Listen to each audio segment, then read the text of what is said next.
Good morning. Okay, so we don't have a long time this morning because of a gather. If people want to stay, I'm happy to answer additional questions, but we wanted to get it in before the president left for his trip to the NIH. A couple of items I just wanted to note for all of you at the top. Today, as you all have seen, the president will announce new actions to combat COVID-19 as we head into the winter months and face a new variant. We're pulling out all the stops to get people maximum protection from this pandemic. The president will talk about a new nationwide booster campaign to get people their highest level of protection yet. Kids vaccines being widely available and the launch of hundreds of new family clinics to make it easier for parents and kids to get vaccinated together, and free at-home tests for Americans, also making them widely available to people who are uninsured at community health centers and other locations where people can go. Taken together, the actions announced today will build on our strong progress.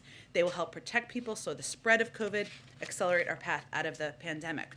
Our view and belief, and the belief of our medical team, is that we have the tools to keep people safe. We're executing on a robust plan that builds off of all the actions we've taken to date. We are not starting from scratch here. The slide behind me, as you see, outlines some of the big measures we are taking, and the president will talk more about later this afternoon. Also wanted to note today, the United States government, in coordination with allies and partners, is imposing sanctions to hold the Lukashenko regime accountable for its ongoing attacks on democracy, human rights, and international norms, and for their continued repression both inside and outside of Belarus. This is the fifth time the United States has imposed sanctions on Belarus since August of 2020, and the third joint action with the European Union, the United Kingdom, and Canada this year alone.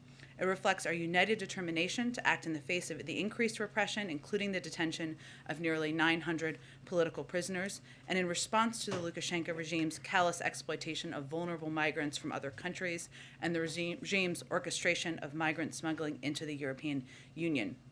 We will continue working together with allies and partners to hold accountable those responsible for human rights violations and abuses in Belarus. Alex, why don't you kick us off? Thanks, Jen. Considering samples of Omicron were found in Belgium, Germany, and the Netherlands before South Africa identified and announced the first cases there, can you explain how the U.S. is continuing to justify a ban on travel from just South Africa? And is the administration considering bans on travel to any of those other countries?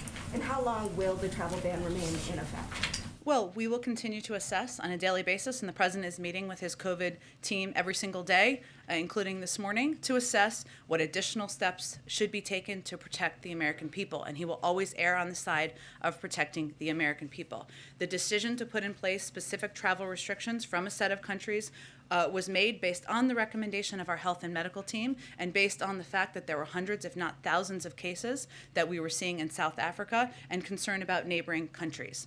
So that was the decision that was made at that time. No one wants that to be permanent. As you know, we are assessing and reviewing, working 24/7. Our health and medical teams are to evaluate, learn more about this variant, and we will assess if additional restrictions need to be put in place. And then on the Iran nuclear talks, the Israeli PM Naftali Bennett spoke with Blinken today and suggested Iran nuclear talks should be halted and stressed that Iran is conducting, quote, nuclear blackmail.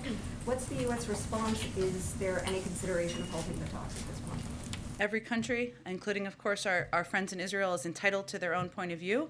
Our view is that a diplomatic path forward, continuing to pursue an opportunity for diplomatic discussions to have greater access, to return to mutual full compliance with the JCPOA continues to be the right path forward. Go ahead, Jen. Jen, the announcement today that the president is making includes requiring insurance companies to pay for at-home over-the-counter tests. Mm-hmm. Reimburse, yes. To reimburse customers for those tests. Will the government reimburse the insurance companies, or do the insurance companies just need to cover that cost? It's a very good question, Jeff. As you know, and I think may have seen in the background call last night, or if not, I'll provide additional information. We expect to have the final rules on this and have this implemented in mid-January. So I expect additional details about how it will work and the functioning of it will be out in that timeline. So that question is just not answerable yet? I will check and see with our COVID team if it is, but again, there's typically a rulemaking process that will be done through HHS that will answer and provide additional clarity on this, on the implementation of it. Okay, and on a separate topic, do you have any updates on White House plans to arrange a call between President Putin and President Biden. Foreign Minister Lavrov today said that Moscow will take measures to ensure its own security if the U.S. and its allies refuse to discuss security guarantees. Well, we're hardly refusing to have discussions with the Russians, considering our Secretary of State and the Foreign Minister of Russia had a discussion today, and we've had ongoing discussions at a high level with the Russians. The President continues to believe in the benefit of diplomacy at a high level, at a leader level, as you've seen over the course of the past 10 to 11 months. But I don't have anything to preview or announce as it relates to a call or engagement between President Biden and President Putin. Go ahead. Hey, Jen. So just following up on this Minnesota news, given the fact that this individual began experiencing symptoms on November 22nd, tested positive on November 24th, that would suggest that there's been community spread of this variant for at least the last 10 days within the United States. Is that the White House's assessment, and to what extent does that change your understanding and your approach to combating this new variant? Well, I think we need to be very careful from the government and of course from the media as well about how we assess and attribute community spread or what has happened here. There was information put out by the Minnesota Public Health Department. I would just reiterate a couple of the components of that. Many of you may have seen it, but in case you haven't, there's an individual, an adult male, a resident of Hennepin County. He had been vaccinated. The person developed mild symptoms, as you noted, on November 22nd and sought COVID-19 testing on November 24th. The person's symptoms have resolved. The person spoke with the Minnesota Public Health Department investigators and reported traveling to New York City and attending the Anime New York City 2021 convention at the Javits Center from the 19th through the 21st.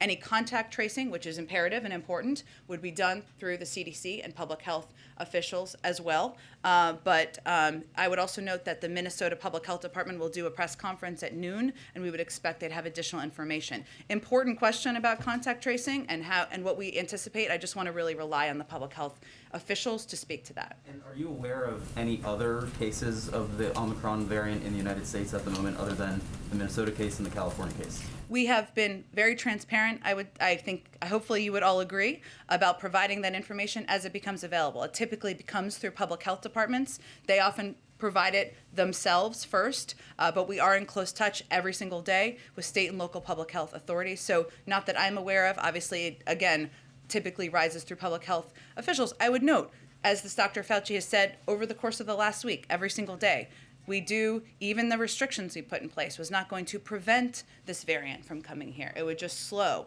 That was the objective. So we do anticipate there will be more cases, and we know that will be the case, and that's why we're focused on doing everything we can to fight the virus and the variant. Just big picture here. President Biden has repeatedly promised to shut down this virus. He has talked about wanting to end the pandemic.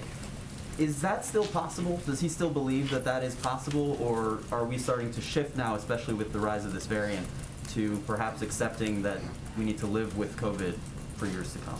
Well, first I would say there's a lot we don't know about the variant yet, and that is challenging and frustrating. I understand for Americans, for all of you, and we want to give the space and time for the public health officials who are working 24/7 to assess and provide guidance on it. There are a range of options, as Dr. Fauci has spoken to and our medical experts have spoken to. It could be less deadly. It could be more. We don't know. So I just want to say that that is the next step in this process. The president, and you'll hear him speak to this today, continues to believe that if we build on the bold steps that we've taken to date, if we continue to make the vaccines more accessible, to increase testing, increase masking, we can return to a version of normal in this country. That's what everybody wants and everybody would like to see. Go ahead. Back on the question about these reimbursements for rapid testing, Yeah. as anyone who's tried this knows, it can be kind of a cumbersome process. So why not just try and subsidize the price of these tests, as some of the other countries have done?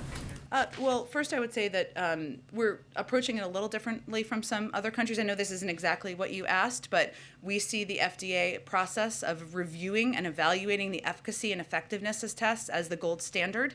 That is a high bar in our view, and that's important to abide by that.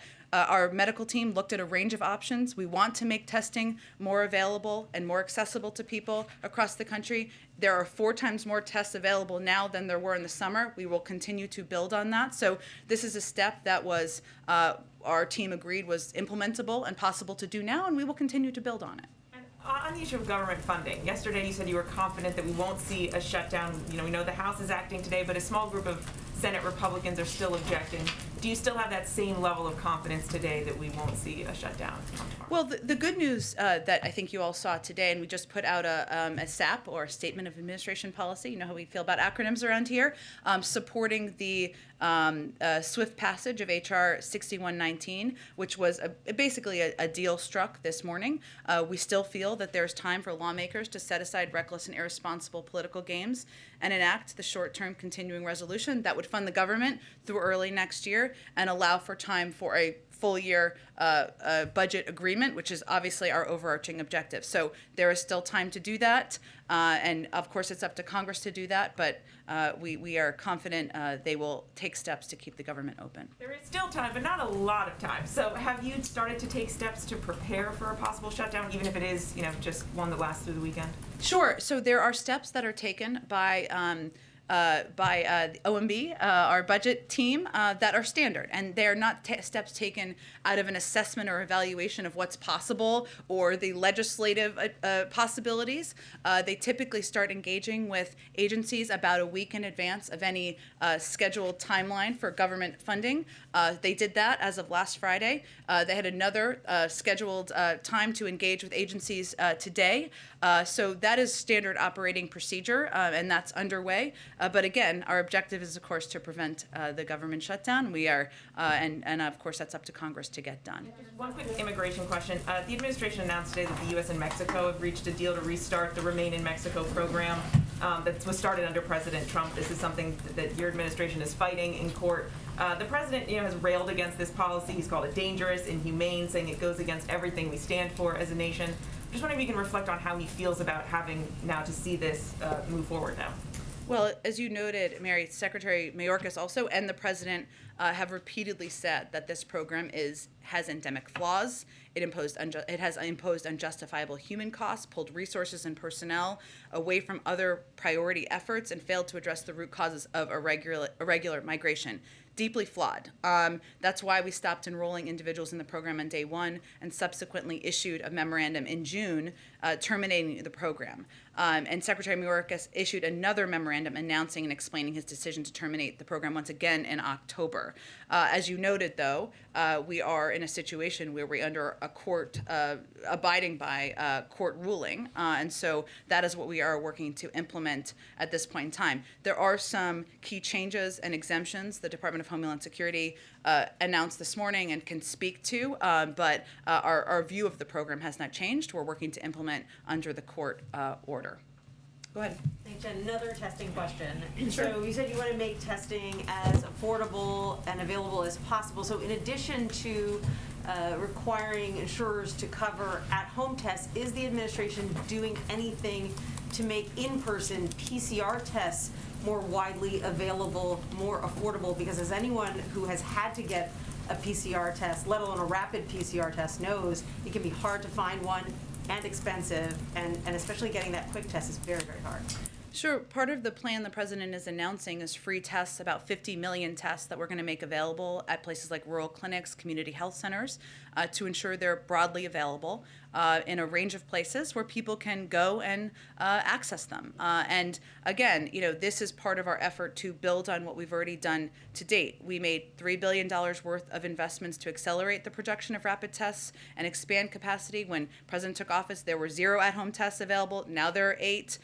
This supply will quadruple this month from where we were in the summer, and we're going to continue to build on this. So this is a step to make it more affordable for people at home, but to also make them more widely available at a range of locations, community health centers, rural health clinics, so that people can go and find them. And on abortion, based on what we heard at the Supreme Court yesterday, is the White House concerned that this Supreme Court is about to overturn Roe versus Wade? And what, if anything, are you doing to prepare for that possibility? Well, I'm not going to make an assessment of how the Supreme Court will rule, but what I will say is that the President is committed to working with Congress to codify the constitutional right to safe and legal abortion as protected by Roe. He's announced his strong support for passage of the Women's Health Protection Act, urges Congress to pass it. And again, I would reiterate something I conveyed yesterday, that he believes that Mississippi's law blatantly violates women's constitutional rights to safe and legal abortion. Every American deserves access to health care, including reproductive health care. We're not going to predetermine how the Supreme Court will rule, but he supports codifying Roe through Congress. That's something that they can act to do. You think that's a real possibility? There is a bill currently, the Women's Health Protection Act, and he urges Congress to pass it.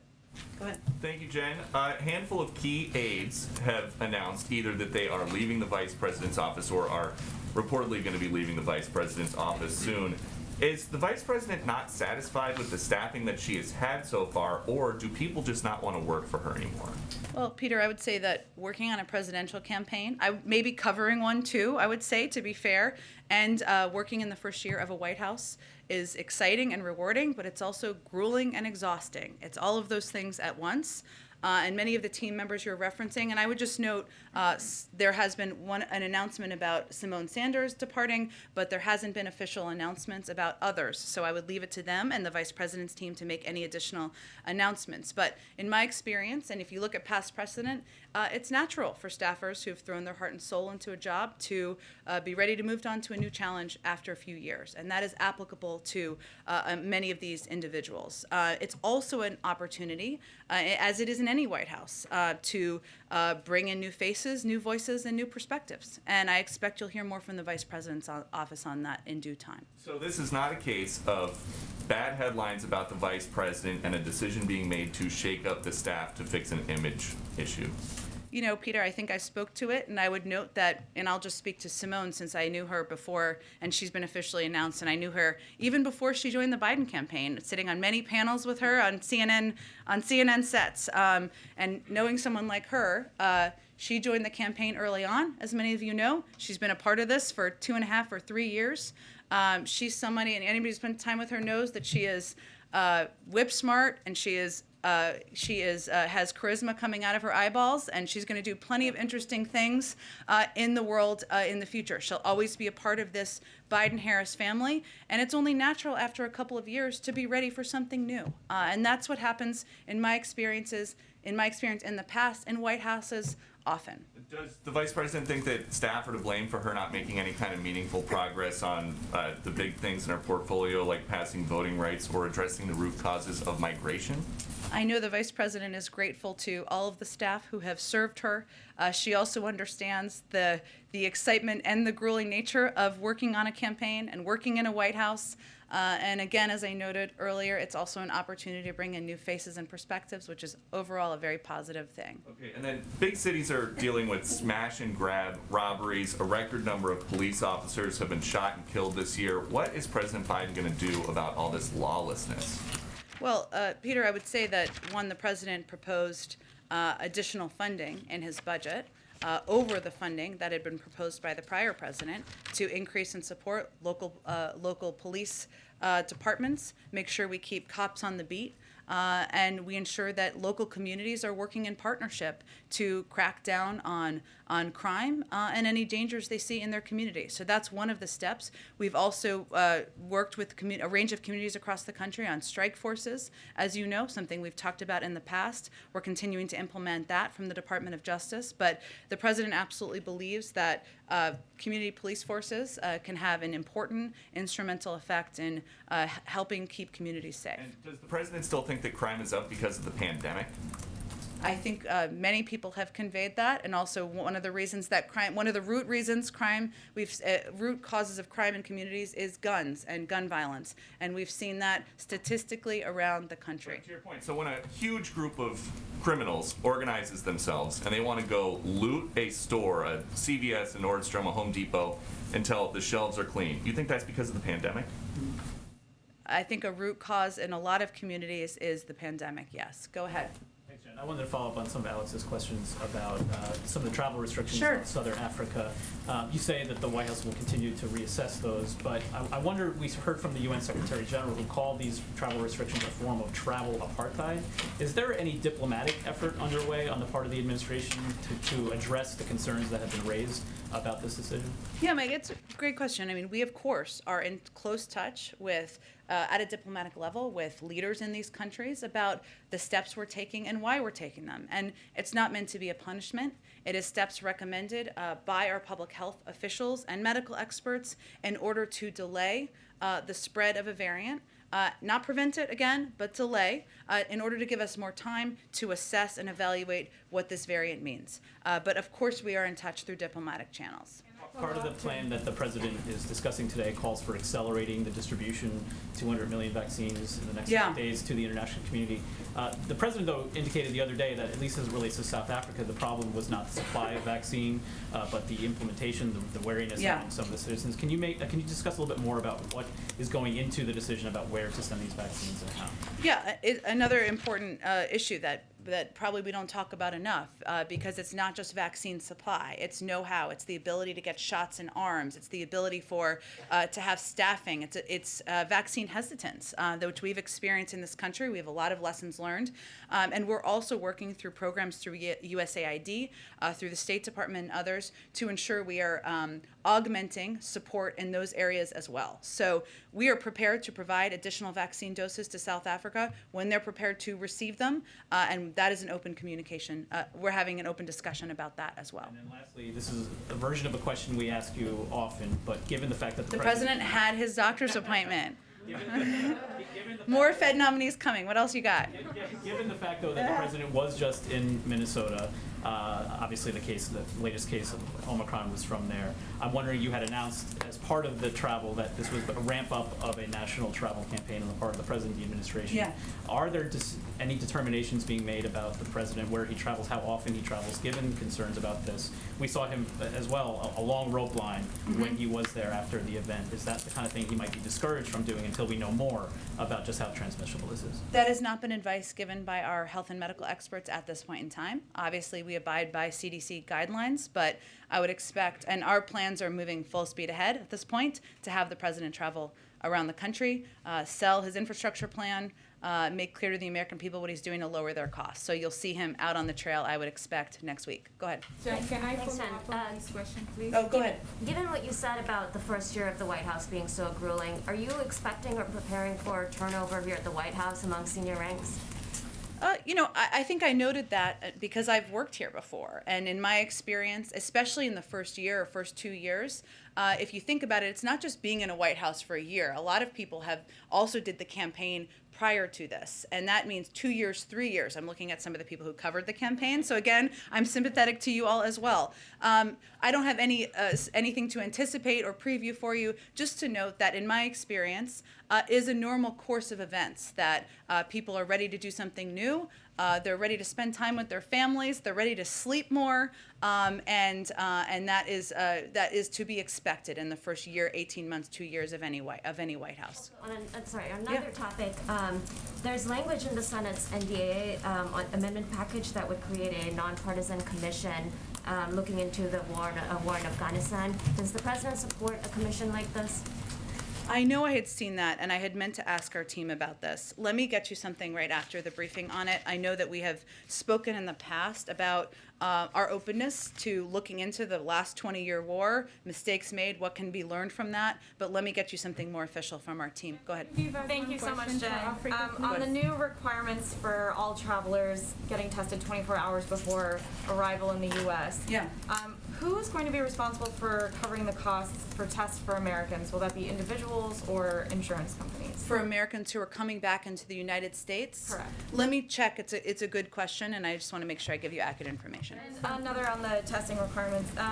In many countries, it's still very difficult to get COVID tests, particularly ones with less than 24-hour turnaround in a timely manner. So what considerations are being made on this given the new requirements? Well, as we're implementing any of these policies, we obviously take into consideration, as you know, in our prior announcement about requirement of vaccination, in countries where that wasn't available. I will check and see if there's any exemptions or anything that is going to be applicable in the same regard. Can I ask you one on student debt as well?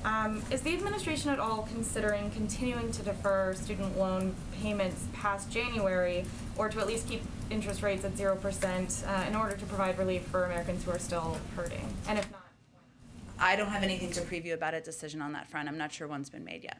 Go ahead. What's the administration's response to OPEC Plus saying they're going to go ahead with their planned output increase?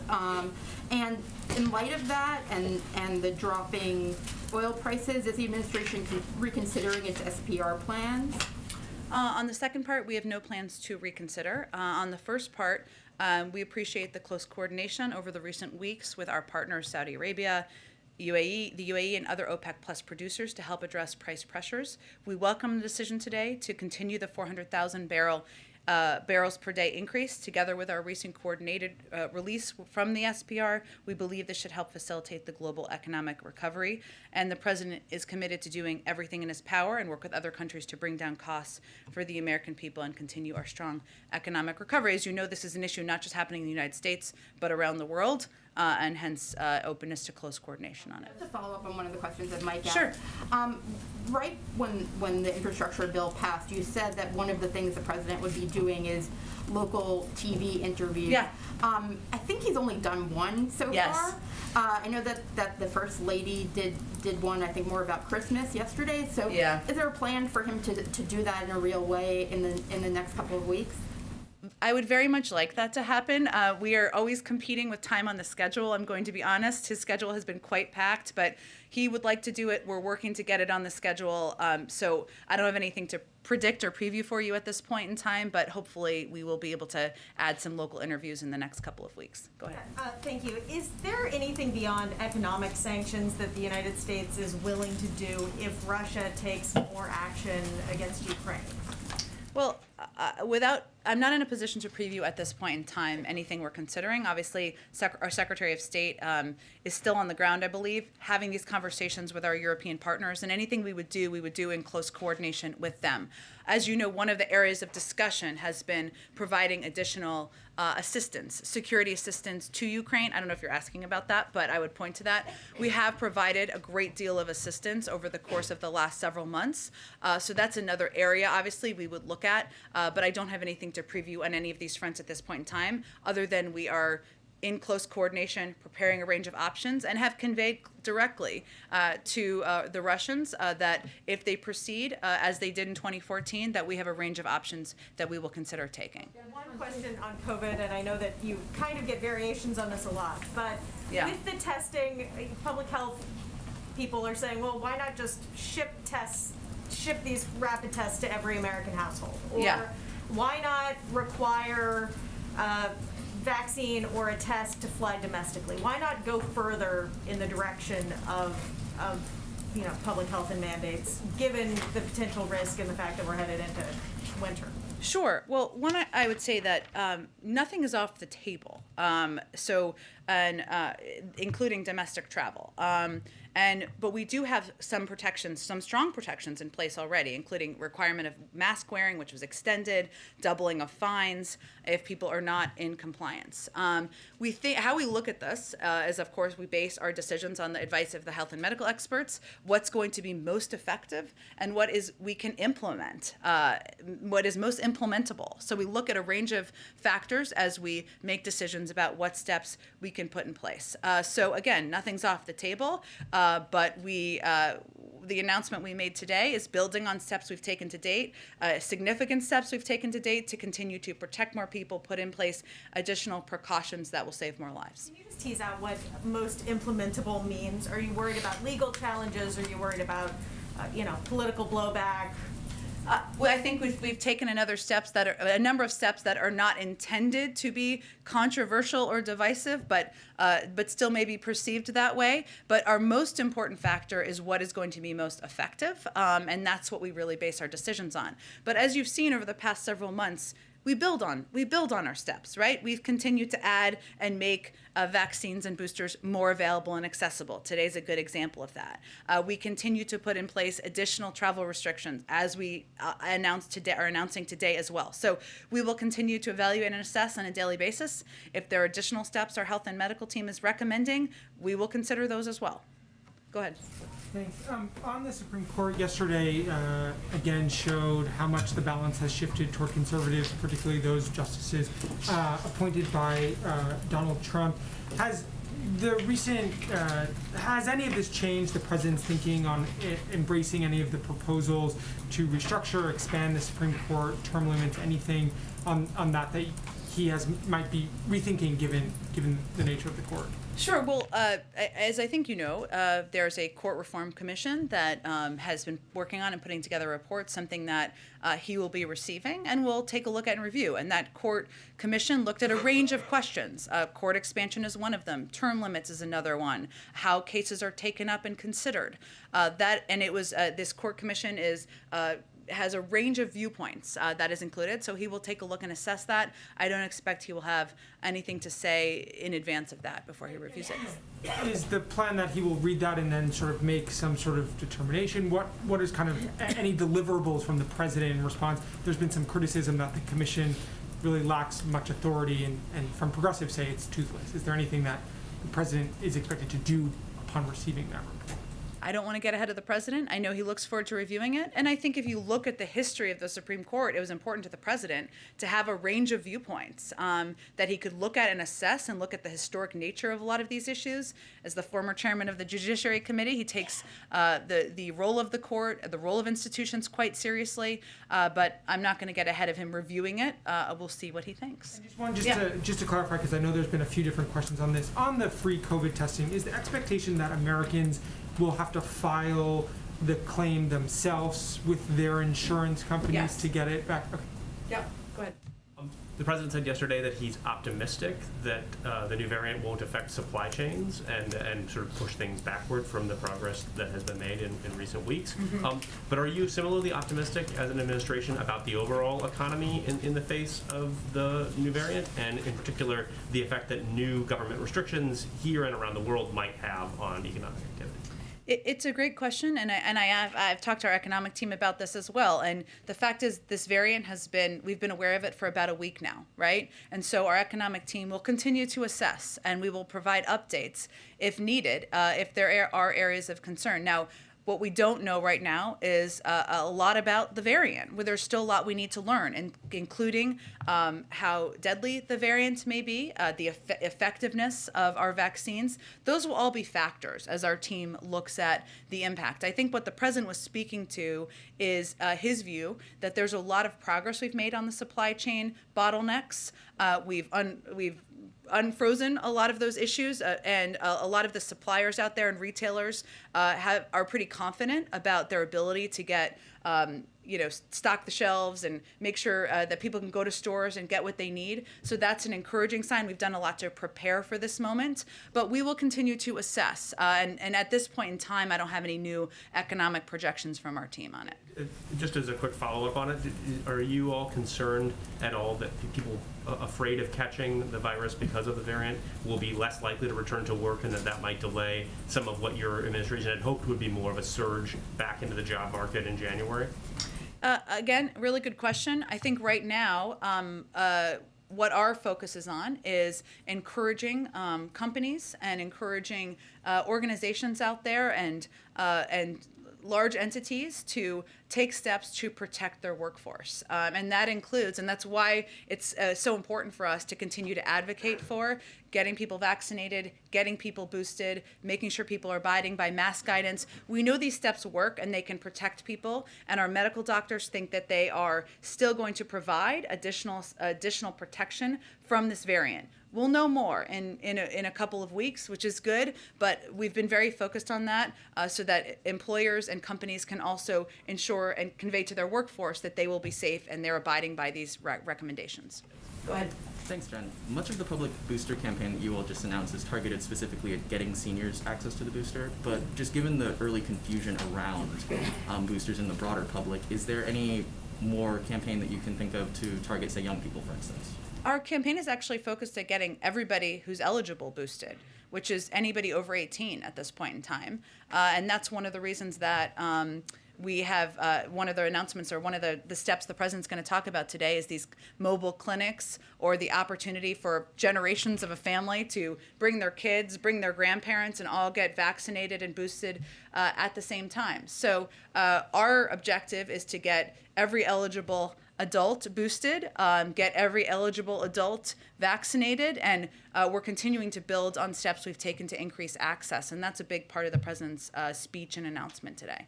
And only about 59% of the public are vaccinated, though, and the U.S. is falling behind some of our peer countries in this regard. Are you all considering any strategies maybe from adopting from abroad, or considering what public messaging has been successful or not in shifting strategy on this? Well, more than 82% of the public has received at least one dose.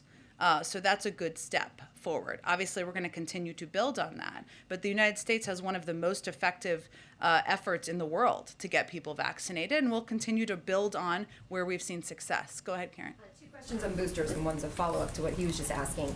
We've heard the White House say there's 100 million Americans who are eligible for boosters who haven't gotten that shot, and only 44% right now of eligible seniors have gotten their booster. Why does the White House think that the pace of boosters is sluggish at this point? Like, what's not being done to convince Americans who got their shots to get this extra shot? Why is it slower? Well, it's hard to get into the minds of every American and why they are or aren't getting boosted. So that's a hard question for me to answer effectively from here. What we do know, obviously we don't want to be, we would prefer not to be in a situation where we are dealing with an unknown variant. I think everybody can understand that. But the fact that there are unknowns, and we are out there encouraging people to get boosted at the time where we're still learning more about a variant. We've seen numbers go up. We hope that more people will take this seriously and get boosted. I can't assess, though, why people psychologically are or are not getting boosted. And the plan that the president's going to talk about today calls for expanding capacity at pharmacies for boosters. What exactly would that look like? Is that a focus on supply? What are pharmacies, what do they need to do to speed things up or get more robust efforts going there? Yeah, it's about making sure we're reaching more pharmacies, that we are making sure they have the supply needed to ensure that boosters are available in pharmacies across the country and in communities that are harder to reach. So it's just expanding access, it's expanding supply, getting to more communities, and building on the steps we've already taken to date. Go ahead. A question on shipping vaccines overseas. As part of the announcement today, the administration wants to accelerate shipments overseas, 200 doses in 100 days. What is enabling that acceleration? Is it higher production? Is it, shifting from domestic use to international use? Can you explain a little bit more about that? Well, we've always committed to doing both domestic and international use. I don't believe it's taking away from our domestic supply. Yeah, it's expediting our plans to provide vaccines to the global community. We've also been able to move more quickly as it relates to giving vaccines to a lot of countries because we've done this before. There's a blueprint. And in the initial stages, I think many of you may remember, there were sometimes logistical or other hurdles we had to get through with countries. Now we have a blueprint and ability to do that, so it can move a little more quickly. But I can check and see if there's more detail on how we expedited it logistically. And China says they're contributing as many, if not even more, doses than the United States is. Obviously, the administration said that they're the biggest provider of vaccines overseas. How do you compare what the U.S. is doing and what China is doing? How do you compare those two vaccination efforts? Well, I don't have their numbers in front of me, but what I can convey is that we are providing doses to the global community with no strings attached. I don't think that's the case for every dose from China. Should have an assessment of how effective the Chinese vaccine is? I don't have any from here. You should ask the public health experts that. Go ahead. I just wanted to follow up on the issue of domestic air travel that came Sure. up a second ago. You said nothing is off the table. Does that mean there are active discussions about a vaccine requirement or some other change when it comes to domestic air travel? Can you clarify how active that conversation is, whether we could see something before Christmas? I don't have anything to predict on that front. There are active discussions about a range of things that will never see the light of day every single day. And our COVID team is going to continue to bring ideas forward, continue to make recommendations. We'll see what they come up with and what's discussed. And the president takes their advice and counsel very seriously. But I would say there's discussions about a range of options every day. Go ahead. Thanks, Jen. I have two questions about the upcoming Democracy Summit. Sure. So there's been concern among some Asian countries that the summit is putting them in an uncomfortable position because they feel like they have to choose between the U.S. and China. What is your response to that? And Russia's foreign ministry and the Chinese embassy also raised concerns recently about the summit. So what is your response to their criticism that the summit is dividing countries? Well, our objective with this summit is to bring together 110 governments representing diverse democratic experiences around the world, as well as civil society and private sector leaders, to discuss how we can work together to protect democracy around the world, to stand up for democracy around the world. That's nothing we're going to apologize for, no matter what the criticism is from any country around the world. And it's an opportunity to also be clear that we should always be, no democracy is perfect. No democracy is ever final. And we should continue to build on that, discuss, engage, encourage positive change. So that's our objective, and hopefully countries who participate will feel this is an opportunity to be a part of that positive change moving forward. Go ahead. Thank you, Jen. I appreciate it. So on these new COVID guidelines, only the new transportation mask mandate or the extension has a date attached to it. That is extended to March 18th. The rest of the measures are in place for the duration of the public health emergency. How long does the administration anticipate the public health emergency portion of this will last? Well, I can't give an end date on that because we're still in the middle of fighting the pandemic. I will note that there are a couple of pieces that we have dates on in terms of when they will start. I'm not suggesting that was your question, but that is the determination that will be made by the CDC, by our public health experts, not a political determination. So we will wait for their guidance on that. The 212F restrictions, though, were in place for 20 months, nearly 2 years. Is it your anticipation that we could see some of these measures in place for that long, or is it more a matter of weeks in this case? I can't give you an assessment of that because we're going to base it on the public health guidelines, what steps we need to take to protect the American people. Go ahead. Funding. Can I just ask on the funding really quickly? Most of these programs, if they require funding, are being funded by previous congressional packages and anything that's left over. Is there anything left over from the CARES Act and the American Rescue Plan, or does the administration need to go back to Congress to ask for more money if it were to, say, reimburse insurance companies for some of these tests? Well, there's also funding that was in the American Rescue Plan. There's funding that's been proposed in Build Back Better. I'm not aware of additional funding being requested beyond that at this point. Go ahead. Okay, thank you. Just follow up on international travel restrictions. Sure. Just to get an idea of what the general direction here is. You said the administration is going to assess day to day. And for example, today we learned that Norway is suspecting a large cluster of cases linked to the new variant. So what's the idea? Is it to multiply restrictions, or is it to lift those already in place because the variant has spread already and nothing can be done to delay the spread? Well, we're going to assess both, and it will be assessed by the CDC, by our health and medical experts, and we'll rely on their guidance. So I wouldn't expect the lifting of restrictions before we know more about the variant. We will continue to evaluate if additional restrictions need to be put in place. None of these are meant to be permanent. None of them are meant to be a punishment. They're all put in place to protect the American people, to hopefully save more lives. Go ahead in the back. Go ahead in the back. I wanted to ask about the second Omicron case from today. Sure. The CDC is saying that it was the individual who tested positive was at a convention in New York. Is there concern at all about super spreader events like that, where this individual was there, or with what happened in California? So the CDC is the best entity to speak to contact tracing, which they will do extensive contact contact tracing on. And I would also point to the fact that the Minnesota Public Health Department also has a press conference coming up at noon. So I will let them speak to how they're approaching that. Jen, on the travel restriction. If I could also ask you about the at-home COVID test. Sure. The test, when can Americans expect to be able to use their private insurance to cover this? I know that there's going to have to be a rulemaking process out of HHS and Treasury, might be one more agency, labor in there.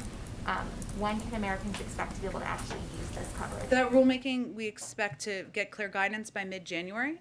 So that's really the next step. Beyond that, I can't predict at this point.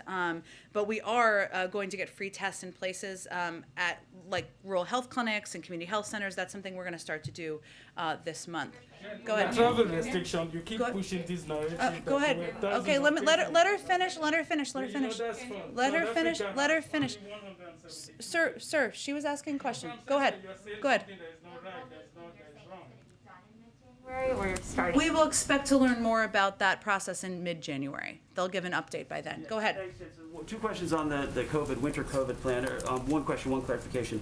So the administration in that plan is releasing a safe school checklist, and it says to give schools a clear game plan on how to get as many staff and students vaccinated as possible. So is the president pushing for vaccine mandates for kids, or would they support, or would he support a vaccine mandate for school boards to impose that? Well, I think we gave more description of this, but let me give you an example. And as somebody who has kids in elementary school, other people may relate to this.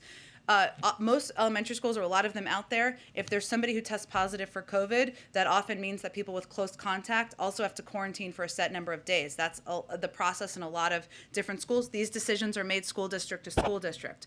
One of the pieces you'll hear him talk about that has been implemented in other places is looking into this question of whether there can be additional testing that can be administered in schools so that you can keep kids in school. The objective is to keep kids in school. So that's kind of the most vibrant example I would give you of what we're really talking about here. And the clarification, so the winter plan, the administration is pushing pharmacies, or is the administration pushing pharmacies to make more robocalls and robo-text to people? It says millions in this. Yeah. Because I can't get CVS to stop calling me.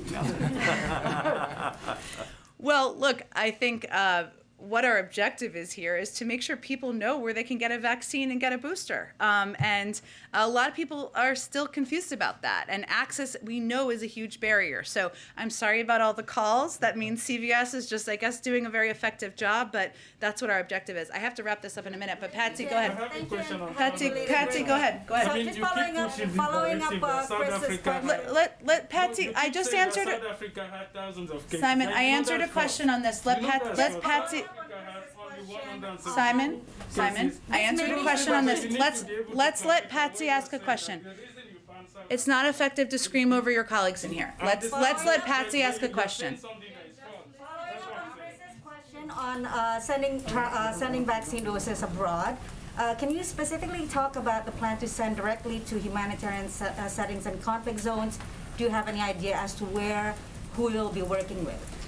Can you say the beginning part of your question again, Patsy? Sorry. Well, part of the administration's plan is to send out 200 million doses in the next 100 days, including humanitarian settings and conflict zones. Yeah. Can you talk specifically about that, please? Yeah, Patsy, and I'll get you more details on this, but what we typically do is we work through trusted global health partners like the United Nations, other NGOs that are trusted who can get humanitarian assistance and aid, including vaccine doses, into communities. So that's typically how we would approach it.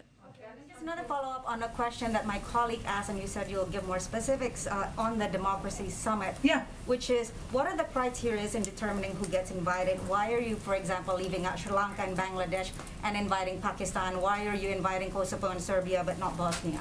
Well, our objective here was to invite a range of countries, a range of civil society leaders and other private sector leaders to have a discussion about democracy. It does not mean that that everyone we're inviting we're giving a stamp of approval on. Every democracy is a work in progress, and it doesn't mean that we are giving the opposite of a stamp of approval or a negative stamp to people who are not invited. This is just meant to be include and invite a diverse set of voices, countries, who can speak to our global effort to protect democracy. George, I'll have to be the last one. Beijing Olympics, if you don't mind, if you have any more updates on whether the president has made his decision on the Beijing Olympic, and whether the decision-making process include considerations on human and women rights in light of the treatment of the Chinese tennis player Peng Shuai after she disclosed that she was sexually mistreated by a Chinese official. I don't have an update today. I will say, broadly speaking, as I've conveyed before, that of course any decision takes into account a range of issues, including human rights, our concerns about them, issues we have been quite outspoken on. George, let's do George and Amish, and then we got to wrap it up. Go ahead, George. I wanted to see if you could clarify the situation on the continued steel tariffs on the UK. There was a report in the FT that said that was because of concern that the British were going to harden the border with Ireland. The UK trade minister said that's a false narrative. Is there a link? I'd have to check on that with our team. I haven't delved into that deeply today, so let me do that, George, and we'll get back to you. Go ahead, Jamish. Hi, I have two quick questions. The first is just because their Omicron variant is in several states, I'm just wondering if you could talk a little bit about why the travel ban still makes sense. And I know you talked about the timeline still being iffy, but could you just maybe explain a little bit more why those travel bans make sense right now? Well, again, this is all based on, it's not a decision made out of the White House. Ultimately, it's based on the recommendation always of our public health and medical experts. They have advised several days ago the president to put in place restrictions on a set of countries where we are seeing the variant, specifically in South Africa, spread to hundreds, if not thousands of cases, and neighboring countries because of the concern about spread. We will evaluate every day if those restrictions, any of these restrictions should be expanded upon. But again, there's more at this point. We're still learning about the variant that our team is working 24/7 to assess. And I don't have any prediction of an end to any restrictions or additional ones at this point in time. Part of the administration's ramp up is requiring insurers to cover the cost of rapid tests. But there are obviously millions of Americans who don't have insurance. So I'm just wondering why not just subsidize the tests directly and give them and give them out freely like they do in Europe, given the fact that there are so many Americans that are uninsured. Well, I answered a version of this a little bit earlier, but let me repeat some of the I think most important points here. One, we believe that our process for evaluating tests is the gold standard that other countries and parts of the world don't meet. We have 8 approved by the FDA. I believe I'm correct in that. We also assess a range of options for making tests available. So in addition to people being able to be reimbursed, we're providing 50 million tests to community health centers, rural clinics, something we're going to do this month to make them available to people who are uninsured and people who need access to these tests. So that is a step we're taking in addition to the ability of people to get reimbursement from their insurers. Just won't remain in Mexico. I know that there's a deal that's been struck. I know the lawsuit has forced President Biden to sort of have to deal with reinstating it. What's the next phase of this? Because obviously advocates are saying making asylum seekers stay in Mexico and remain in Mexico is dangerous and also a violation of their rights. Is there sort of a plan for that?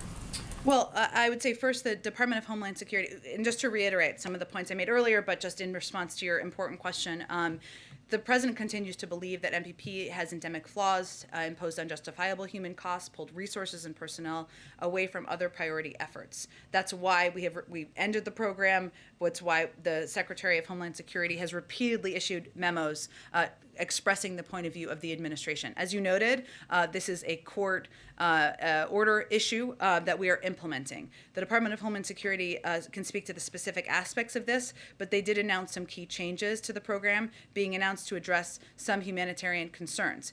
It's in the courts currently, so that's where it is. But even as we are in a position where we have to implement it, we made some changes that they can detail in more further detail. Okay, thanks everyone. 6 of the African countries that were banned have 0 cases. In South Africa, it doesn't